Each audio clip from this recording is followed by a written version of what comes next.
30% bisnis gagal di tahun pertama. Dan selanjutnya ada 50% gagal di tahun ke berapa ya? Kelima. Dan 70% gagal di tahun 10 tahun pertama. Ya kan? Jadi yang hanya berhasil ya, berarti yang berhasil ya. Yang berhasil di tahun pertama itu dari 100% cuma sekitar 75 sampai 80% gitu ya. Di tahun ke-5 yang berhasil melewati tahun ke-5 itu hanya 50% gitu. Sedangkan yang bisa melalui 10 tahun ke atas itu hanya sekitar 25 sampai 30%.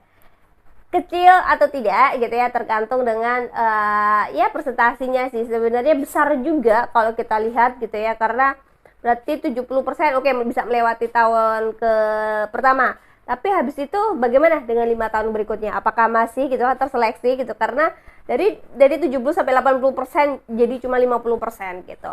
Lah, bagaimana nih gitu? Terus kan bertanya-tanya, waduh bisnisku gimana nih gitu ya.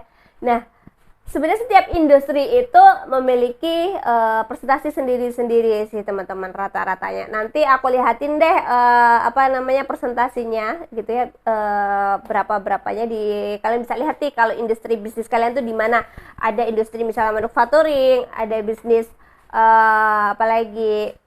tekstil, eceran, terus agrobisnis ya kan, utility dan sebagainya gitu ya.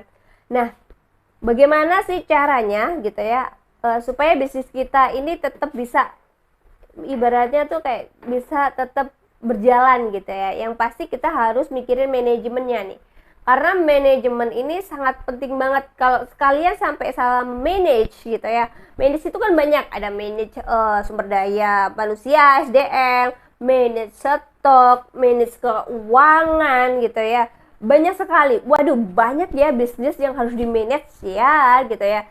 Karena kalau kita tidak bisa memanage gitu ya, otomatis bisnis itu akan gagal gitu. Karena hampir 60 sampai 70% kalau aku nggak salah bisnis gagal itu karena kesalahan manajemen gitu ya. Karena owner tidak bisa memanage gitu ya. Misalnya gini, kita kasih contoh aja lah. Kalau misalnya kalian tidak bisa memanage keuangan gitu ya, otomatis kalian akan mencampur nih keuangan pribadi sama keuangan perusahaan. Yang biasanya gitu ya, keuangan perusahaan itu pasti akan bisa kepake dengan urusan pribadi. Atau misalnya gini, kalian tidak bisa memanage sumber daya manusianya, otomatis gitu ya, bisa kelebihan yang namanya karyawan gitu ya. Jadi cost-nya terlalu tinggi ini untuk bayar nih ya kan, tapi hasilnya nggak ada gitu ya. Nah, ini juga menjadi suatu kegagalan gitu. Yang berikutnya bisa juga nih aku kasih contoh gitu ya. Misalnya kalian tidak bisa memanage stok. Yang ada apa? Kalian salah beli barang ya kan. Kalian salah ibaratnya kayak produksi barang gitu. Jadi stok yang ada tuh justru bukan stok-stok yang fast moving gitu ya, yang akhirnya menjadi dead stock. Di stok tuh apa ya, barang yang tidak keluar, akhirnya jadi biaya gitu ya, biaya perawatannya, belum nanti kalau misalnya rusak, belum nanti gudang penuh dengan barang itu, akhirnya kalian bingung mau naruh barang lainnya gitu ya. Jadi memang manajemen itu sangat penting teman-teman. Nah, gimana caranya mengatur stok itu kemarin aku sudah bikin videonya, kalian bisa lihat gitu ya. Terus kalau misalnya mau manajemen sumber daya gimana nih, aku belum bikin, kalian pantengin aja makanya di YouTube channel aku gitu, karena nanti aku akan bikin video-video tentang manajemen ini gitu, gimana kalian mengelola keuangan perusahaan kalian, bagaimana kalian mengelola sumber daya manusia kalian, SDM gitu ya. Pantengin, jangan lupa subscribe pokoknya, dan onin notifikasinya kayak gitu.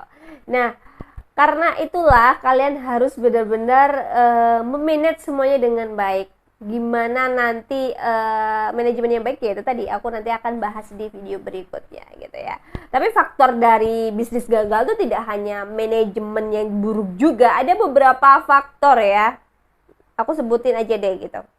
Apakah bisnis gagal itu cuman karena manajemen yang buruk? Tidak, juga banyak hal gitu ya. yang berikutnya aku kasih contoh nih, misal kalian tidak bisa yang apa namanya, minimnya pengalaman kalian, akhirnya kalian tidak mengerti gitu ya.